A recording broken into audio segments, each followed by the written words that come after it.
Hello everybody, I'm Orville Susong in the Friday Night Locker Room and Space Coast Daily TV. Coming to you today from the Erdman Automotive Studio, located at the intersection of US Highway 1 and Highway 520 in Cocoa. Today's segment is brought to you by Erdman Automotive and sponsored by Auto Expo 95. My special guest today in the studio is a young man who has spent over 18 years in Brevard County Schools, 9 years as a Spanish teacher, 9 years as an athletic director at Space Coast Junior Senior High School, and also the baseball coach at Space Coast. He now takes on a new role, but it is the same, the same job, and that is at Cocoa High School. I want to introduce my guest today, Eusebio Solis. UC, welcome. Thank you, thank you. Now, I mentioned athletic director at Space Coast Junior Senior High School. Big congratulations to you. You're now not only the baseball coach at Cocoa High School, but now you're the athletic director there. Yes, sir. Tell me how that worked a little bit. How did that come about? Well, over the summer, it was my intentions to stay where I was at, and I had all intentions to go back to my former school. And last minute, I hear that Mark Carson's stepped down, and I jumped on it immediately. I made a call to the school, let them know that I had 7+ years experience in the athletic director seat, and I knew that at a high school, especially one being Cocoa, with football coming right around the corner, that they needed to make a quick hire. I'm sure they did their due diligence. They had a committee. They had their interviews, which I was able to have the opportunity to get an interview, and then they selected me. They entrusted me. The committee gave me a call and said, "Hey, we would like for you to be the next athletic director at Cocoa." And I, grateful for the opportunity. I gladly accepted, and I'm excited about the future.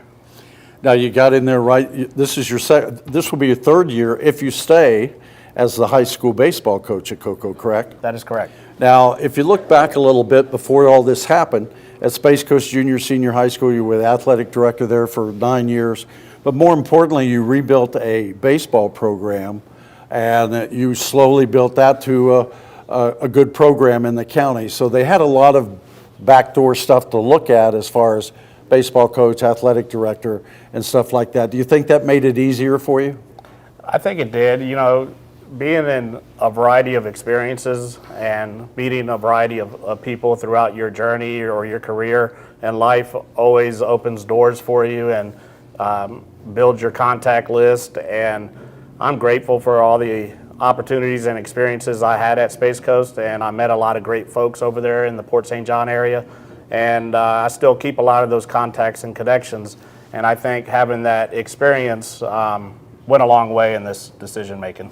Now, the baseball part of it, Cocoa High School, their feeder program has kind of fallen apart the last few years, which it is in a lot of areas now, the Little League that feeds the high school program. But you've seemed to be able to turn that around in a couple of years. That had to be a pretty good task. Yeah, it's a challenging task. It's a work in progress. It's not 100% complete yet. We're actually in the Little League right now. We're working with their players and their personnel and trying to build the program at the younger levels in hopes that as they grow older and as they continue playing baseball or softball, because we're working with the softball as well, that they will stay here and be a Tiger for life, not only at the Little League level, but when they decide to go to the high school and graduate from Cocoa High School. Now, Cocoa High School the last 10 years has been famous for putting a football team on the field, and all the other sports were kind of in the back area waiting.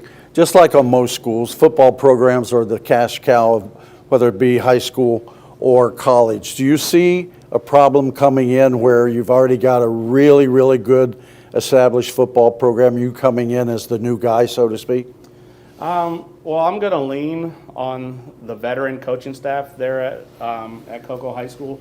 They seem to have things going in the right direction as far as football. If it ain't broke, I'm not going to sit here and make, reinvent the wheel and make changes. Sure, absolutely. So, there's a great group of guys there running that football program, and I'm going to be there to support and assist whatever their needs are to try to make their lives a little easier, because coaching is a full-time job, and every little bit that you can get or help that you can get goes a long way. Well, you've got some big hitters over there in a couple other sports, but you have Snyder as the head coach of football. You got Folson kind of looking over the track and field program, and that's up and coming, and they're doing very good on that side, along with Stockton and a couple of the other coaches. So it looks like athletically all around that Coco's coming up, and they will be able to do some damage in their particular sport as it goes. Yes, that's our goal. Our goal is to promote all the programs, even the little ones that don't get as much recognition. That's my goal, especially, is to give the recognition to those smaller teams that work hard every day. They go to practice. They do their schoolwork, and they do everything right. And they may not get the notoriety or the recognition that such a football might get, but that'll be my goal, to get their name out there and to promote them, and to make sure that those athletes also get the limelight as well. Not only do you work at Cocoa High School, you coach their baseball team, and now you're the athletic director. And I know on the side you coach 3-2-1 baseball, travel ball teams. Where does time management come in here? It's tough, but there's 24 hours in a day, so I have to manage it somehow, some way, and I just somehow to get it. I somehow get it done, but I also have a lot of great folks behind me with 3-2-1 that we help delegate some of the responsibilities there, and even at work, Coach Parham, I'm getting to know, and he's done a great job as an interim role, and I hope that to lean on those guys, and anything that needs to get done, I should be able to ask them, and they should be able to step up and do what's needed to get done. So you've been around Cocoa High a couple of years now. What's your goal from the new position as athletic director? What do you want to put out there to everybody? I'm going to give you the camera right here, and if there's something I haven't asked you or something you'd like to get across that I didn't bring up, here's your opportunity. Well, I just want to, help support the coaches, make their lives a little easier. Coaches, they work for I don't know, they don't do it for the money. That's for sure. But they do it because they love the sport, they love the athletes, and I'm there to support them, to make their lives a little easier. I'm also there to make sure that the athletes are doing the right things. I'm gonna try to mentor them as much as I can, and celebrate small victories, especially with these teams that are not getting the notoriety. Just as an example, with baseball last year, I bought a wrestling belt and had it customized.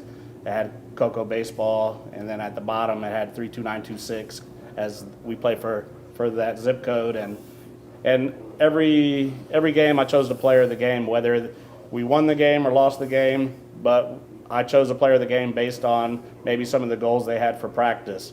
I just want to celebrate the small things, the small victories, because as John Wooden once said, it's the perfection of the smallest details that make the big things possible. So if we can get them proud of doing the little things right, and being a student athlete, and having some pride in what they're doing, I think we can turn some of those programs around and make that big thing happen. Sounds like a great foundation that you're going to build there, UC, and I certainly hope you do well over there. I'm sure you will. You've been around for a long time. You already know the ropes as athletic director, as a baseball coach. So I failed to ask you, are you going to stay as a baseball coach? Do you know that yet? It's still on the table. I'm new to the position, so Miss Stewart and Principal Stewart and myself will have that discussion if she chooses to make a change. But as of right now, it's still on the table. Well, to quote a friend of mine, there's 24 hours in a day. Coach, I appreciate you coming by, talking to us a little bit about your new role at Cocoa High School and the teams and athletic department over there, and good luck to you in the future, and we thank you for coming by. So for Eusebio Solis, we want to thank him for coming by. I want to thank Juan Rodriguez and Zach Clark behind the camera. I want to say hello to my broadcasting partner, Steve Wilson, who's on assignment somewhere else today. Gosh only knows where he's at, but I want to say hello to him, and hello to a couple of our sponsors, Auto Expo 95, and as always, Erdman Automotive. I'm Orville Susong with the Friday Night Locker Room and